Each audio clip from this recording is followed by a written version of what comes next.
आपको ये समझना है कि नर्वस सिस्टम, ब्रेन से जो है नर्वस सिस्टम, इसका बाकी नीचे का हिस्सा ठीक है। ऑटिज्म वाले बच्चे दो प्रकार से चलते हैं। एक, जो बच्चे की हाइपर एक्टिविटी है, इस बच्चे को बैठना चाहिए था लेकिन ये हाइपर एक्टिव रिएक्शन कर रहा है। जैसे आपने बताया, नकल करता है, ज्यादा एक्टिव रहता है, मतलब एक जगह टिकता नहीं है, दौड़ता रहेगा, भागता रहेगा, मतलब जितनी भी एनर्जी है जो मुंह से कान से भी यूज होनी थी वो एनर्जी इसकी यूज नहीं हो पाई। आपने मान लीजिए भोजन खाया तो मल्टीपल डिवाइड होनी चाहिए ना, अब इसकी वो डिवीजन तो है नहीं क्योंकि ये इसके एक्टिव नहीं है।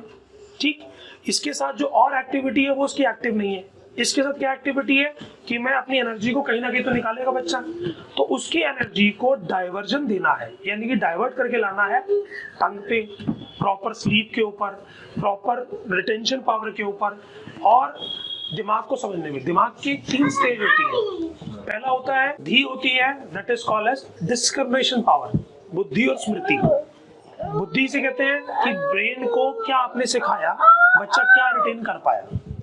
एग्जाम्पल, बच्चे को आपने एक चीज पढ़ा दी कि बेटा इस पे चढ़ के बैठना है, ये काम करना है, उस एंगल में जो अभी मैंने प्रेज्यूम किया, आपका बच्चा उस एंगल में तो ठीक है कि अगर आप कुछ सिखा रहे हो तो ये सीख रहा है। हाँ। ठीक, डेली रूटीन में उसको जो भी बताया जाता है वो रिमेम्बर होती है, तो इस एंगल में बच्चा ठीक है। हाँ।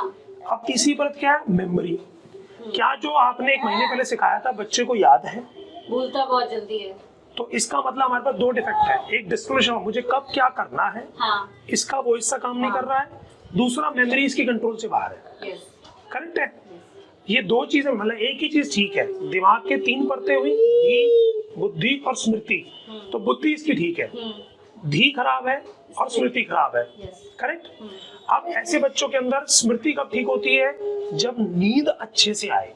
तो अब हम लेते हैं कि 10 दिन का जो आपने इलाज कराया, स्लीपिंग ठीक हुई, क्योंकि अगर आप खुद भी इमेजिन करें, अगर आपकी नींद 10 दिन डिस्टर्ब हो जाए तो आपका खुद का जो ब्रेन की एक्टिविटी है वो डिस्टर्ब हो जाती है। 10 दिन आप लगातार किसी काम में बिजी हो जाओ, 3 घंटे 4 घंटे सो, तो 10 दिन बाद अगर आपसे कोई सवाल करेगा ना, सर 2 दिन में 2 दिन के अंदर आपकी भी अपनी कार्यशैली, अगर आपसे कोई अच्छा सवाल भी पूछेंगे तो आप उसका जवाब नहीं दे पाओगे। तो सबसे पहले इस बच्चे की जो स्लीप होनी चाहिए 8 से 9 घंटे की, 10 घंटे की प्रोफाउंड साउंड स्लीप में पहले बच्चा कन्वर्ट हो। क्योंकि ब्रेन, अगर हम बात करें हमारे शरीर की ना, रिकवरी चलती है। रिकवरी कैसे होती है, जब हम सोते हैं तो हमारी बॉडी में रिकवरी शुरू हो जाती है। हम जब जाग रहे होते हैं तो हमारी बॉडी काम कर रही है, और उसकी रिपेयरिंग कब होगी, जब हम सो जाएंगे। तो इसके ब्रेन की रिपेयरिंग कब होती थी, इसलिए इसकी धी और स्मृति अच्छे से काम नहीं कर रही थी। तो ऐसे बच्चों के अंदर 8 से 9 घंटे की एक कंटिन्यूअस स्लीप, 8 घंटे, हाँ, आनी जरूरी है। जैसे हम सोते हैं, आप कैसे सोते हो, एक बार सो गए, छोटा बच्चा 7 से 8 घंटे सोता है। जब इंसान 35-40 साल का हो जाता है तो वो 6 घंटे 7 घंटे सोता है। जब माजी की उम्र में आ जाएंगे तो 5 घंटे 6 घंटे से ज्यादा की नींद नहीं होती है। छोटे बच्चों में अगर 7 से 8 घंटे की नींद है तो ब्रेन काम होगा, ब्रेन शांत होगा, ब्रेन सेटल डाउन होगा। तो हमें अपने बच्चे की नींद पे काम करना है कि इस बच्चे की डाइट ऐसी हो, ट्रीटमेंट ऐसा हो कि इसकी नींद 8 घंटे की, जो बाकी बच्चे सोते हैं, मान लीजिए उदाहरण के रूप में मेरे बच्चे इसी उम्र के, तो वो 8 घंटे प्रॉपर सोते हैं। अगर स्कूल नहीं जाना है तो वो 1 घंटा फालतू सो जाएंगे, अगर स्कूल जाना तो उठाना पड़ता है, बेटा उठो और जाओ। तो एक स्लीप का मतलब बच्चा रात में फिर कुछ नहीं करता, बच्चा सो गया तो वो सो गया, वो बीच बीच में नहीं उठता, इसे कहते हैं साउंड स्लीप। तो पहले हमें वो अचीव करनी है, तब इसकी बच्चे की ब्रेन की एक्टिविटी उस एंगल पे आएगी। इसके अलावा आपने बताया कि इस बच्चे में और क्या चेंज आपको देखने को मिला कि अब एक तो स्लीप ठीक करी, इरिटेशन। अब इरिटेशन क्यों ठीक हुई, मैंने आपसे कहा अगर आप 4 घंटे सोएंगे तो आप इरिटेटेड हैं। अगर स्लीपिंग ठीक होगी तो बच्चे की इरिटेशन का लेवल घटेगा, क्योंकि ब्रेन को जितना एनर्जी चाहिए वो उसको रिकवरी मिल जाएगी। इसलिए हम सबसे ज्यादा जो ध्यान ऐसे बच्चों में देते हैं वो स्लीप पैटर्न को शिरोधारा के माध्यम से देते हैं कि बच्चा शिरोधारा लेगा। शिरोधारा में बेसिकली होता क्या है, यहाँ पर हाइपोथैलेमस ग्लैंड होता है जो हमारी बॉडी के निर्णयों को कंट्रोल करता है, हमारे हार्मोन्स को कंट्रोल करता है। हाइपोथैलेमस ग्लैंड हमारी सारी बॉडी के ग्लैंड्स कंट्रोल करेगा। अगर हाइपोथैलेमस ग्लैंड के ऊपर शिरोधारा अगर प्रॉपर तरीके से की जाएगी तो बच्चे के ग्रोथ सिस्टम नॉर्मल होगा। अब वो ग्रोथ के अंदर इसका बॉडी स्ट्रक्चर नॉर्मल डेवलप होगा, इसकी बॉडी के इंटरनल हार्मोन्स प्रॉपर डेवलप होंगे, और उसके साथ में जो इसके वोकल कॉर्ड्स हैं, जो इसका अगला इशू है कि मेरा बच्चा बोल नहीं पाता, तो उसके लिए भी ब्रेन के अंदर जो ग्लैंड्स हैं या जो हमारे लोब है जिसका काम ही बोलना है, सुनना और बोलना, प्रोनाउंस करना, उसके लिए दो चीज चाहिए। एक आपकी टंग की एक्टिविटी चाहिए कि ये टंग अच्छे से घूमे, दूसरा टंग के सिग्नल्स ब्रेन तक जाए और ब्रेन के सिग्नल टंग तक आए। मैं बोल रहा हूं तो मैंने बचपन से मेरे दिमाग ने मैपिंग करी है, कोड करा है, कोडिंग करी है, नोट किया है, तो बोल रहा हूँ। हमारा बच्चा हिंदी बोलता है, अमेरिका वाला बच्चा अंग्रेजी बोलता है, इटली वाला बच्चा इटालियन बोलता है। बचपन से मैपिंग हुई ना, तो आपके बच्चे में मैपिंग तब हो पाएगी जब इसका ब्रेन उसको रिटेन करेगा। रिटेंशन पावर कब आएगी? जब मैंने क्या कहा कि इसका ब्रेन कामिंग स्टेज में जाएगा। हमें बच्चे को स्लो भी नहीं करना, लेकिन हमें बच्चे को हाइपर एक्टिव भी नहीं करना। नॉर्मल बच्चों को लाने के लिए ये चीजें आनी चाहिए। अब ये बच्चा, क्योंकि इसकी एनर्जी बहुत ज्यादा है, इसकी एनर्जी को यूटिलाइज करना है। अब ऐसे मान लीजिए आपके बच्चा थक जाएगा तो ज्यादा अच्छा सो जाएगा। आप थक जाएंगे ना, आपको बहुत अच्छी नींद आएगी। नींद ना आए तो हम क्या करते हैं, सर पे तेल लगा लो, तलवों में तेल लगा लो, थोड़ा सा दूध पिला दो। हम ये सब चीजें करते हैं खुद को नींद लाने के लिए। वही सारी चीजें इस बच्चे में ज्यादा मात्रा में प्रयोग आएगी। मालिश जो होती है ये क्या करती है, मसल्स को रिलैक्स करती है। आपको मान लीजिए आपको थकावट है, आप बढ़िया मालिश लें, आप मालिश कराते कराते 1 घंटा सो जाएंगे। या आज की डेट में हम क्या करते हैं, धूप आ रही है तो लोग क्या करते हैं, हल्की मालिश करा के धूप में बड़ी अच्छी नींद आती है। क्योंकि बॉडी क्या करती है, बॉडी एक लेवल पर आकर ही नींद लाती है जब बॉडी स्ट्रेस से बाहर होगी, फिजिकल और मेंटल स्ट्रेस से बाहर होते नींद आ जाती है। अगर आपके दिमाग में कोई विचार घूम रहा है तो आपको नींद नहीं आएगी। आपके शरीर में कोई दर्द है या कोई तकलीफ है तो भी आपको नींद नहीं आएगी। तो इसलिए जो शरीर की मालिश है वो मसल को रिलैक्स करती है और ब्रेन की शुरुधारा वो रिलैक्सेशन लाती है कि बच्चा हमारा ग्रेजुअली सेटल डाउन हो जाएगा।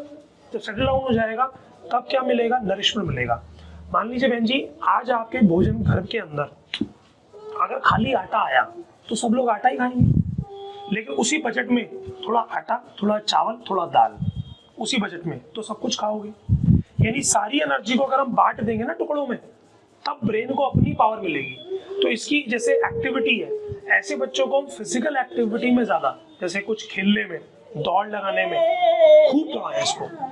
शरीर थकेगा तो ये ज्यादा सोएगा, लेकिन खाली दौड़ाना नहीं है। जब दौड़ के आ जाए तो इसके हाथ पैरों पे स्वयं अपने हाथ से जो हम तेल आपको देंगे उसको लगाकर कि आप एग्जॉस्ट हो चुका है। चलिए इसको बाहर में ले जाता हूँ तो ये गोदी करता है बाहर में। वो आपको एजुकेट करना, मुझे नहीं करता। वो सर आपको एजुकेट करना। मेरी बात समझना, आप अगर आज ऐसे करे हो सर, इतनी तो अंडरस्टैंडिंग है कि किसको गोदी के लिए बोलना, मेरे साथ जाएगा या दादी के साथ जाएगा, कभी वो तंग नहीं वो करता। पता है आप उठा लोगे। हाँ, और इनको पता है कि ये उठा लेंगे तो इनको तंग करता है। तो ये इतनी समझ है इसको ये एजुकेशन में मुझे कौन गोदी लेगा। मैं यही एजुकेशन आपको देना चाह रहा हूँ कि हमें बच्चे को, जैसे आप बचपन में थे, माता जी आपके साथ है ना, आप दिन भर दौड़ भाग के कूद के आए, माता जी ने रोटी दी, खाया, सो गए। लेकिन आज का बच्चा कहाँ है, 4 दीवारी में बंद है। हाँ। तो 4 दीवारी में एनर्जी का कहीं तो मिसयूज होगा। आज मिसयूज क्या होता है, बच्चा या तो सारा दिन टीवी देखता है, अपनी आंख खराब करता है, मोबाइल देखता है, ठीक है, या हम उसको कहते हैं जी इसी 4 दीवारी में कूदो, उसकी एनर्जी का हम यूज ही नहीं कर पा रहे। तो उसकी एनर्जी का यूज कराना है आपने, स्पेशली आपको जरूर करना पड़ेगा। वो आप सुबह दौड़ाएं, शाम को दौड़ाएं। दौड़ाने के बाद रिलैक्सेशन भी चाहिए। वो फीड कैसी होनी चाहिए, नरिशमेंट की फीड होनी चाहिए। जैसे कद्दूकस किया हुआ बादाम दूध में उबाल कर वो दूध पिलाए, नरिशमेंट के रूप में। थकावट ले ली, आप नरिशमेंट चाहिए। जैसे कहा जाता है अगर आप रात भर जागे हैं, 1 गिलास गर्म दूध पी के सो जाएं तो आपकी नींद नॉर्मल आ जाएगी। लेकिन अगर पेट भर के भोजन खा के सोओगे तो नींद डिस्टर्ब हो जाएगी, क्योंकि डाइजेशन में सारी एनर्जी यूज हो जाएगी। तो हमें इसकी एनर्जी को सही डायरेक्शन देना है, ठीक है। तो अभी हमने 2-3 चीजें, 10 दिन के इलाज में बच्चों को क्या क्या इंप्रूवमेंट आया, एक नींद अच्छी हुई है, इरिटेबिलिटी कम हुई है। तो यानी शिवधारा से बच्चे के अंदर ये बेनिफिट आने शुरू हुए। तो वी शुड कंटिन्यू इट, ऐसे आपके डॉक्टर ने एडवाइस दिया। रविंदर जी, आपने क्या क्या चेंजेस बच्चे में देखे ना, बताएंगे।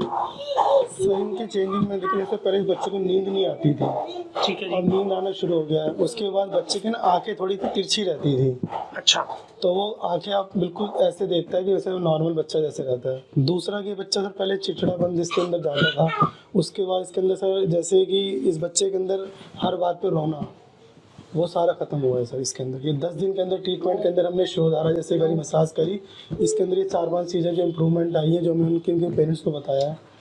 तो इसका रोना कुछ कम हुआ है जैसे बता रहे हैं, और आईज जो पुतलियां हैं बहुत तेज हिलती थी। अभी भी सर कांटेक्ट करता है लेकिन थोड़ा ऐसे करके देखता है।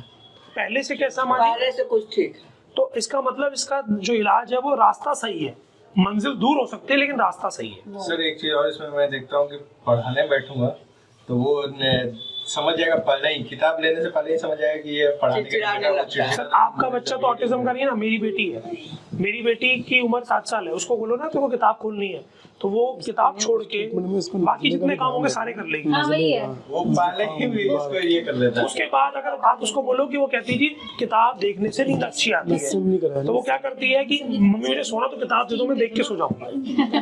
तो ये बच्चों के अंदर एक कॉमन फिनोमेना है। सब काम कराओ, पढ़ाई मत कराओ। सब बच्चों के साथ है बहन जी। मैंने क्या कहा, एनर्जी को डायरेक्शन हमने देनी है। अगर आप आज पढ़े लिखे हैं तो माँ बाप की डांट से, प्रेम से पढ़े लिखे हैं, वो इन बच्चों में आपको डबल एफर्ट डालना है। मुझे भी अपनी बेटी में डबल एफर्ट डालना पड़ता, आपको भी डबल डालना पड़ेगा। मैंने क्या कहा कि इसी बच्चे को किसी कंपेयर मत करो। अगर आप देखो कि मेरा बच्चा आज किस लेवल पे है, कल किस लेवल पे होगा, परसों किस लेवल पे, तो 12 साल तक जो आपका बच्चा होगा ना, आपको खुद ही समझ में नहीं आएगा कि इसको क्या बीमारी थी 12 साल तक। आज मैंने नहीं कहा कि शिरोधारा 12 साल तक चलेगी, लेकिन इसका इलाज कुछ ना कुछ 12 साल तक हमको देना है इसको नॉर्मल लाने में। हो सकता है सर ये आपकी तरह नॉर्मल हो जाए, कोई पहचान भी ना पाए, कोई दिक्कत है सर ऐसा ही हो, ऐसा होगा, लेकिन वो मेहनत आपको करनी है। डॉक्टर तो दवाई लिख सकता है, हाँ, मेहनत आपकी। मेरा बच्चा होगा तो मेहनत मैं करूंगा, आपका बच्चा होगा मेहनत सर आप करेंगे। ये तो बात सही है। ठीक है जी। अगर इसको एक चीज से भला मिला तो वो हम कितने कंटिन्यू करेंगे? डॉक्टर क्या एडवाइस देते हैं, डॉक्टर रजनी आपको क्या एडवाइस देती है, हमारी टीम आपको क्या एडवाइस देती है, कितने ब्रेक पे आपको फिर बुलाती हैं, क्या रिलेवेशन चलेगा। आप ऐसे कई बच्चों का हम इलाज करते, जैसे कायरा नाम की लड़की थी, वो तो टेबल पे 5 मिनट नहीं बैठती थी। 5 मिनट तो बहुत दूर बोल दिया, 1 मिनट के अंदर कूद के बाहर। बट धीरे धीरे क्या हुआ, वही लड़की 45 मिनट तक शिरोधारा पे आ गई, मतलब लेटने लगी, स्टेबल होने लगी, एक्टिविटी कंट्रोल हुई। तो इस बच्चों में मेहनत जितनी हमारी है उससे 3 गुनी मेहनत आपकी है, वो तो है, तो वो आपको रेगुलर करनी है। ठीक है।